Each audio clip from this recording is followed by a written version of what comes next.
Nous vivions le temps des ruptures, de la grande fracture, une véritable apocalypse au sens de dévoilement et peut-être de destruction, même si le pire n'est jamais sûr, mais tout de même.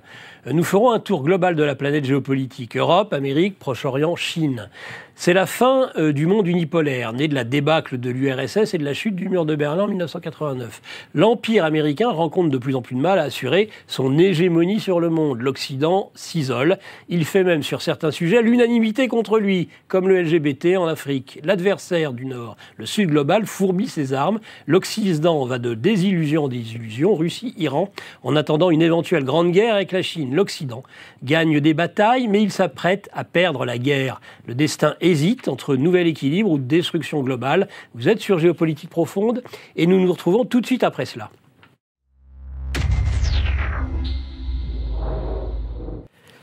Chers amis internautes, vous êtes sur Géopolitique Profonde, la chaîne principale. Et comme en chaque début d'émission, eh bien, je vous rappelle le magazine Géopolitique Profonde avec cette semaine la possibilité d'une semaine gratuite, que ce soit sur le média papier ou le média numérique. Une semaine, mais pas un jour de plus. Je me retourne, c'est le grand plateau, vers mon compère, avec qui on commence à bien se connaître un certain nombre d'émissions. C'est Laurent Arthur Duplessis. Bonjour Nicolas. Dont on rappelle votre livre Au cœur de la Troisième Guerre mondiale. Une réalité à faire froid dans le dos parce qu'elle vous donne de plus en plus raison. Hélas.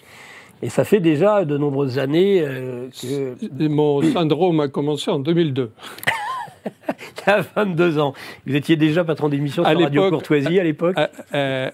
En 2002, pas encore, mais j'ai été souvent reçu à Radio Courtoisie pour mes livres. Ouais. Mais j'avais le sentiment que Fukuyama se trompait. Ah oui, ça c'est la fin de l'histoire et le dernier homme. Le règne de la démocratie sur toute la planète, et notamment comme l'année d'avant, en 2001, la Chine avait intégré l'Organisation mondiale du commerce, l'OMC, et elle semblait le maillon gigantesque de la mondialisation en cours, l'horizon indépassable. La Chine, domestiquée par le mondialisme apparemment, avec son entrée dans l'OMC, la pensée de Fukuyama semblait devoir triompher inexorablement. Et moi, je m'inscrivais en faux contre ça. J'étais très seul. Hein. Vous étiez plus proche de Huntington, d'un choc de civilisation? Alors, je faisais des emprunts à Huntington, il y a des éléments. Tout ne se réduit pas au choc de civilisation, bien entendu. Hein. Rien n'est jamais unifactoriel. Mais je faisais surtout l'analyse que l'Empire américain, comme tous les empires, ne céderait pas la place gentiment et paisiblement. Oui. Jamais dans l'histoire de l'humanité, on a vu un empire s'effacer modestement. C'est ça. Pour laisser passer. Et donc on ne vend pas la peau de l'ours avant de l'avoir tué, et on se dit que la bataille finale, il va y avoir du sport, comme on dit. Oui, et j'en veux pour preuve que dans l'Indo-Pacifique, on en parlera peut-être tout à l'heure, on voit que il y a un découplage de plus en plus important entre les économies chinoises et américaines notamment. Et il y a le fait que dans le monde militaire américain, les esprits sont polarisés de plus en plus sur la préparation d'un affrontement militaire avec la Chine, notamment à West Point et à l'Académie navale, qui sera dans tous les hauts lieux de la pensée militaire américaine. Ce qui voudrait dire que la guerre en Ukraine va passer au second plan? C'est-à-dire que c'est un peu comme un chewing-gum qui colle à la chaussure. Aujourd'hui? Non, la guerre en Ukraine. Pour les Américains, ils ne savent pas comment s'en dépêtrer, là. Parce que l'armée ukrainienne est au bord de l'effondrement. La mobilisation en Ukraine est un échec. Les pertes énormes qu'essuient les Ukrainiens, qui sont, contrairement à ce que pourrait prétendre LCI, beaucoup plus importantes que les pertes russes, parce que les tonnes de bombes que reçoivent les malheureux Ukrainiens sur la tête sont bien plus nombreuses que les tonnes de bombes que reçoivent les Russes sur la tête. Et c'est une question avant tout de tonnage d'obus, de puissance d'artillerie. Ces malheureux Ukrainiens ont des pertes considérables. Ils n'ont pas de profondeur démographique, n'ont pas celle des Russes. Et en plus, le surcroît de mobilisation est un échec total. Et il y a même des taux records de désertion dans l'armée ukrainienne. Et les phénomènes... C'est l'information qu'on a eue cette semaine, en effet. Voilà. Au moins 15 000 en 2024. Oui. Et c'est au point même que les autorités de Kiev ne cherchent même plus trop à cacher ça. Et elles ne pourraient même plus le cacher, à vrai dire. Donc, ça rappelle un petit peu le livre du général de Gaulle, La discorde chez l'ennemi, qu'il avait écrit après la guerre de 14-18, où il avait marqué son étonnement devant la rapidité, tout d'un coup, de l'effondrement moral de l'Allemagne et de l'armée allemande. Et il semblerait que l'armée ukrainienne et même le peuple ukrainien soient maintenant entrés dans une phase de démotivation accélérée. Ça, on va voir. Bien. Alors, je me tourne maintenant sur ma droite. Finandrine, bonjour déjà, et puis à nouveau, bonjour. Bienvenue Merci beaucoup. Dans ce format un peu plus important que la dernière fois où nous vous avions déjà eu la chance de vous avoir. Mais là, on vous a en chair et en os, et on va en profiter. Vous êtes analyste politique, vous connaissez bien ces sujets de géopolitique. Évoquons alors peut-être un instant avec vous ce fameux chewing-gum, c'est l'expression de Laurent Arthur Duplessis, qui colle aux basques américaines. Tout à fait. Je pense qu'il faudrait, tout à fait comme disait Laurent, revenir un petit peu aux années 90, parce que c'est exactement aux années 90 où tout a un petit peu commencé. Évidemment, on peut aussi revenir plus loin, mais si, déjà, les années 90 ont été quand même une période assez importante. On évoquait les États-Unis comme un empire, mais en fait, il faudrait peut-être plus faire la comparaison entre l'empire britannique, qui était plutôt un empire maritime, plus qu'un empire continental. Donc, c'est, à mon avis, pas tout à fait correct de comparer, par exemple, avec Rome ou d'autres empires continentaux. Et en fait, l'empire britannique s'est, en fait, disons, affaibli. Et il y a eu un fuite qui a eu lieu en 1956 avec la crise de Suez. Et il n'y a pas eu vraiment, disons, cette énorme résistance. Ensuite, on va voir, est-ce que ça va être le cas également avec les États-Unis ? Je dirais que les années 90 étaient quand même aussi une occasion gâchée par les États-Unis, parce qu'ils avaient la possibilité disons de promouvoir certaines valeurs, c'est vrai, mais ils ne représentaient pas tout à fait, même eux, ces valeurs. Et dans le livre d'ailleurs de Nicolas Merkovitch, L'Amérique Empire, on comprend bien que les États-Unis n'ont jamais en réalité eu ces valeurs, surtout dans le cas de la politique étrangère. Il est vrai qu'au sein des États-Unis, jusqu'à les années 60 à peu près, il y avait quand même une très très grande liberté, surtout dans le cadre économique, un marché libre. Mais dans le cadre de la politique étrangère, ça n'a jamais été, disons, un pouvoir, on peut dire, bénin. Il y a un livre qui est assez connu, qui a été écrit il y a une dizaine d'années, qui s'appelle Economic Hitman.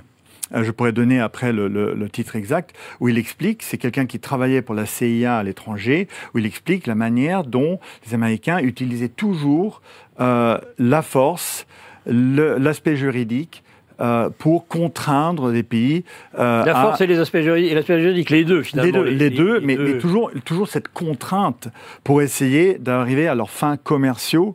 Donc voilà. Donc ensuite, c'est évidemment si on revient sur les années 90, c'est l'aspect du gâchis concernant la Russie. Et les Russes ont ce ressentiment aujourd'hui extrêmement fort, et ils le répètent. Lavrov le répète, Poutine le répète, mais il faut aussi écouter les Russes. Ils ont le sentiment que ils avaient quand même une énorme confiance envers les États-Unis à la fin de la guerre froide, et pendant les années 90, il y a eu une réalisation petit à petit, non seulement par l'élite russe, mais également par la population. Parce que la population s'est rendue compte petit à petit que les États-Unis ne leur voulaient pas que du bien. Il y a même une chanson russe très connue de la fin des années 90 qui s'appelle « Goodbye America », c'est une chanson de pop, hein, mais qui traduit, du groupe Aquarium d'ailleurs, mais qui traduit tout à fait ce sentiment, même chez la population russe. Donc, il n'y avait pas que cette élite russe qui disons, ont compris dans les années 90 ce qui se passait avec l'expansion de l'OTAN, mais également la population, qui ont vu que, par exemple, les États-Unis ont traité la Pologne et les pays de l'Est, mais je parle notamment de la Pologne parce que Jeffrey Sachs a beaucoup parlé de ça. Jeffrey Sachs, économiste, il était à Moscou. Il était donc un conseiller de Gorbatchev et ensuite de Yeltsin. Il a également conseillé le gouvernement polonais. Et en fait, il raconte fréquemment dans ses entretiens que la manière dont les Occidentaux, et en particulier Washington, a traité la Russie avec des accès à des fonds, etc. Il y a des accès aussi à des matières premières, comme du blé, parce que tout s'écroulait à l'époque. Oui. Et la manière dont les Américains ont traité la Pologne n'a absolument rien à voir. Et donc ça veut dire qu'il y avait, dès le début, dès 91-92, il y avait un traitement spécifique à la Russie, dans le sens où les Américains estimaient qu'ils avaient gagné la guerre froide, alors que les Russes ne considèrent pas qu'ils ont perdu la guerre froide. Ils considèrent tout simplement que ça s'est terminé. Et ça, c'est déjà là une vision de l'histoire contemporaine qui est complètement différente. Merci Filandrine. Alors, toujours autour du plateau, Maître Roland Sanviti. Bonjour Roland. Et bienvenue dans ce plateau.